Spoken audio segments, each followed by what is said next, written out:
তোমরা এখানে গল্প করো, আমি নিচে গেলাম। আপনার ফ্যামিলি সবাই অনেক হাসি খুশি, তাই না? হ্যাঁ, আমি ছোট থেকেই দেখে আসছি আমাদের ফ্যামিলিটা অনেক হাসি খুশি। আব্বা মাকে না নিয়ে খেতেই বসে না। সত্যি আপনার ফ্যামিলিটা অনেক সুন্দর। হ্যাঁ, বলুন কি বলার জন্য রাখলেন? আমাকে আপনার ভালো লাগে? হঠাৎ এই প্রশ্ন? না মানে আমাদের বিয়েটা তো অনেক তাড়াতাড়ি হয়ে যাচ্ছে। আমাকে যদি আপনার পছন্দ না হয় তাহলে আপনি বাড়িতে জানিয়ে দিতে পারেন। না না, পছন্দ হবে না কেন? আমি যেদিন তোমার সঙ্গে প্রথম দেখা করতে গিয়েছিলাম সেই দিন আমি তোমাকে আমার করে নিয়েছি। আমি কিন্তু বিয়ের পরে বাড়ির ভেতরে থাকতে পারবো না। এখন যেভাবে বন্ধুদের সাথে ঘুরি, আড্ডা দিই, বিয়ের পরে এভাবে থাকতে চাই। আপনার কোনো আপত্তি নেই তো? যাকে মন দিয়ে ভালোবাসি তাকে দু চোখ বন্ধ করে বিশ্বাস করা যায়।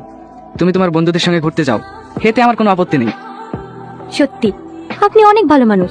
আপনার মতো মানুষের তুলনা হয় না।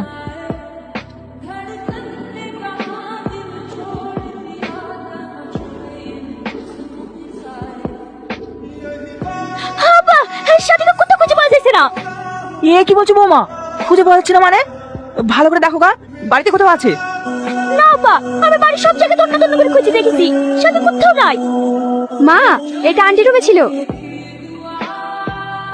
আব্বা, তুমি আমাকে ক্ষমা করে দিও। তোমার পছন্দের ছেলেকে আমি বিয়ে করতে পারবো না। এই বিয়েতে আমার কোনো মত ছিল না, তাই আমি পালিয়ে আসতে বাধ্য হয়েছি।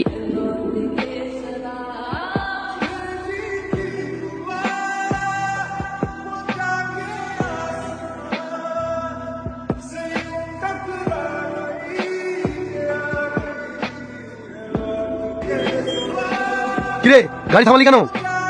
বস, রাস্তার মাঝে কেউ একজন বাইক নিয়ে বসে আছে। এই, রাস্তা কি তোর বাপের? চল ফট। এই সূর্য, যা দেখ তো। এই গাড়ি শুনতে পাস না নাকি?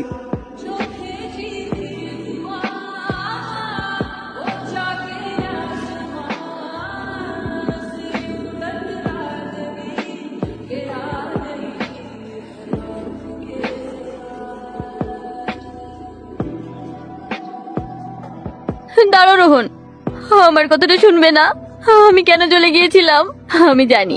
তুমি আমাকে অনেক ভালোবাসো। কাউকে ভালোবেসে না পাওয়াটা যে কতটা কঠিন সেটা আমি আজকে বুঝতে পারছি।